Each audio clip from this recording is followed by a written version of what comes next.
അപ്പൊ ഇന്നത്തെ വിഷയം നിങ്ങൾ എല്ലാവരും കാത്തിരിക്കുന്ന ഒരു വിഷയം തന്നെയാണ്.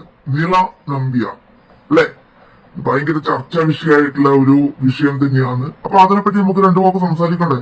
പിന്നെ നമ്മൾ എന്ത് സോഷ്യൽ മീഡിയ അല്ലേ. അപ്പോ ഞാൻ ജനിച്ചത് ഇസ്ലാമിലാണ് പോലും, എനിക്ക് വിശ്വാസമുണ്ട്, പിന്നെ അതേപോലെ തന്നെ ഞാൻ പ്രാർത്ഥിക്കാറുമുണ്ട് എന്ന് നിള നമ്പ്യാർ. പക്ഷെ ഞാൻ ചെയ്യുന്ന വർക്ക് മതത്തിലെ ആൾക്കാർക്ക് ഒട്ടും പിടിക്കില്ല. അതുകൊണ്ട് ഞാൻ എന്റെ സ്വയം പേര് നിള നമ്പ്യാറിനാക്കി മാറ്റി പോലും. ആര്? ആസിയ എന്ന നിള നമ്പ്യാര്. നാണോ മാനോ ഉണ്ടാടി, ഇതിനും നല്ല ശക്തിയാണല്ലോ. ഒരാൾ പറയുന്നു കരിയറില് ഒരു ഗ്രോത്ത് കിട്ടാനാണ് വാല് വെച്ചതെന്ന് മഹിമാ നമ്പ്യാര്. ഇതൊക്കെ നിങ്ങൾ കേൾക്കണം. മറ്റൊരാൾ പറയുന്നത് റീച്ച് കിട്ടാനാണ് നിള നമ്പ്യാരെന്ന് വെച്ചതെന്ന്.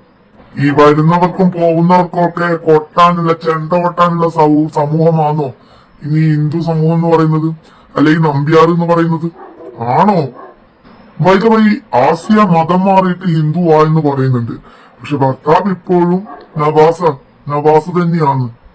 ഈ ജാതിയോ മതമോ തിരിച്ചറിയാത്ത ഒരുപാട് പേരുണ്ട്. നിങ്ങൾക്ക് എല്ലാവർക്കും അറിയുന്ന ഒരു കാര്യം തന്നെയാണ് അല്ലെ.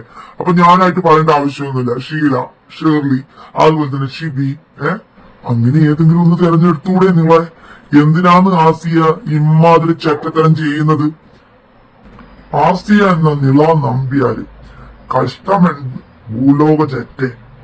ഒരു ഇന്റർവ്യൂ കാണാനിടയായി നിള നമ്പ്യാർ എന്ന് പറഞ്ഞിട്ട് അവരിടക്ക് ചോദിക്കുന്നുണ്ട്, ജനിച്ചത് മുസ്ലിമായിട്ട് തന്നെയാണ് ജനിച്ചത്, ഞാൻ മുസ്ലിം തന്നെയാണ്, പ്രാർത്ഥിക്കാറുണ്ട്, എനിക്കുള്ള മതം അങ്ങനെ തന്നെയുണ്ട് എന്നൊക്കെ പറഞ്ഞിട്ടും ഭർത്താവ് നവാസ് തന്നെയാണ്. തുണി ഒരിഞ്ഞ് സോഷ്യൽ മീഡിയയിൽ വന്നതോട് കൂടിയിട്ട്, അതായത് ഈ മുസ്ലിം കമ്മ്യൂണിറ്റി പുറത്താക്കിയെന്നും പറയുന്നു. മലപ്പുറത്താണ് വീട്, മലപ്പുറംകാരൊക്കെ ഒന്ന് ഇവിടെ വരണം കേട്ടോ. അതുകൊണ്ട് കൃഷ്ണഭക്തിയായ നിള നമ്പ്യാറ് ഈ ആസിയ നിളയായിട്ട് മാറിപ്പോലും. കഷ്ടം. നാണവും മാനവും ഇല്ലാത്ത ഹിന്ദു സമൂഹം ഇതൊക്കെ കാണണം.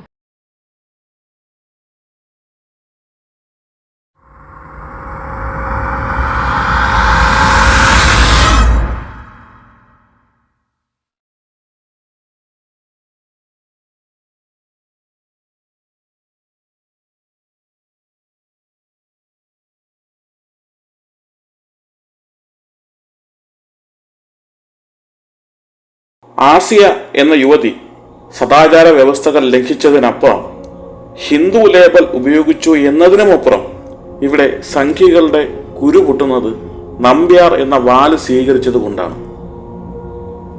സംഖ്യകൾ നിള നമ്പ്യാരുടെ മോഹിനി രൂപം കഴിഞ്ഞ ദിവസങ്ങളിൽ വരെ ആസ്വദിച്ചതും അതിന്റെ ഫലമായ സവർണ വിക്ഷേപണങ്ങളും എല്ലാം ഒരൊറ്റ വെളിപ്പെടുത്തലിൽ അറബിക്കടലിലേക്ക് പതിച്ചു. കുളിക്കാൻ പോകുന്ന റീൽസ്, മാങ്ങാ ചമ്മന്തി അരയ്ക്കുന്ന റീൽസ്, തുണി അലക്കുന്ന റീൽസ്, വെള്ളത്തിൽ കച്ചകെട്ടി കുളിക്കുന്ന റീൽസ്, അങ്ങനെ സവർണ നമ്പ്യാർ റീൽസ് കൊണ്ട് സോഷ്യൽ മീഡിയയിൽ ഹരം ആയിരുന്ന നിള നമ്പ്യാർ ആസിയ ആയിരുന്നു എന്ന് സ്വയം വെളിപ്പെടുത്തിയതിൽ നിന്നും അനിൽ നമ്പ്യാർ ഉൾപ്പെടുന്ന വർഗീയ വിഷങ്ങൾക്ക് തങ്ങളുടെ സദാചാര ചൂട്ട് ആളി കത്തിക്കുവാനുള്ള ഇന്ധനമാണ് പകർന്നു കിട്ടിയിരിക്കുന്നത്. സത്യത്തിൽ ആസിയ എന്ന യുവതി തന്റെ ഇൻസ്റ്റാഗ്രാം റീൽസുകൾക്ക് സവർണ ചുവ കിട്ടാൻ വേണ്ടിയാണോ നിള എന്ന നാമം ആഢ്യവാലോടുകൂടി സ്വീകരിച്ചത്? അല്ല എന്നാണ് നിളയുടെ അഭിമുഖം കണ്ടതിൽ നിന്നും മനസ്സിലാക്കേണ്ടത്. ഇസ്ലാം മതത്തിൽ നിന്നും പുറത്തായപ്പോൾ ഒരു പുനരധിവാസം എന്ന നിലയിലാണ് നിള നമ്പ്യാർ എന്ന പേര് സ്വീകരിച്ചത്.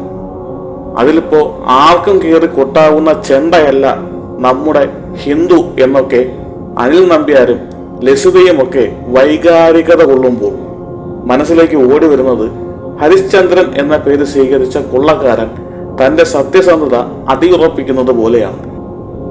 ഈ ഊണിലും ഉറക്കത്തിലും വർഗീയത മാത്രം ചൊരിയുന്ന അനിൽ നമ്പ്യാരെ പോലുള്ള ശൂദ്രർ സദാചാര പ്രസംഗം നടത്തുന്നത് അദ്ദേഹത്തിന്റെ മുൻ തലമുറകൾ തമ്പ്രാന്റെ പതിക്കിലേക്ക് അതിശക്തം വീശി സ്വന്തം ഭാര്യയ്ക്ക് വഴിതെളിച്ച ചൂട്ടുകറ്റകളുടെ തെളിച്ചം നവസമൂഹത്തിൽ നിന്നും മറച്ചു പിടിക്കാൻ വേണ്ടിയാണ്.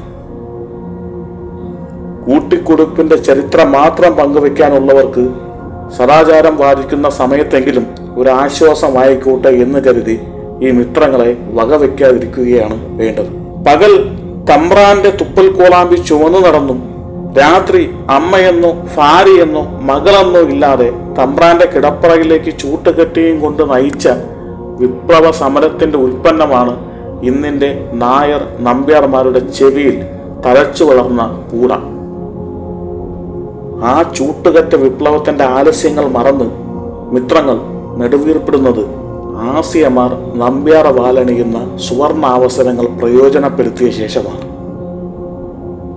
അവർ മുന്നോട്ട് വയ്ക്കുന്ന ആർഷഭാരത സംസ്കാരത്തിൽ പോലും അവരുടെ പിതൃത്വം കളങ്കമായി നിൽക്കുമ്പോൾ വീണ് കിട്ടുന്ന സുവർണാവസരങ്ങൾ ഉപയോഗപ്പെടുത്താൻ അനുവദിക്കില്ലെന്ന് വെച്ചാൽ അത് ക്രൂരതയാണ്.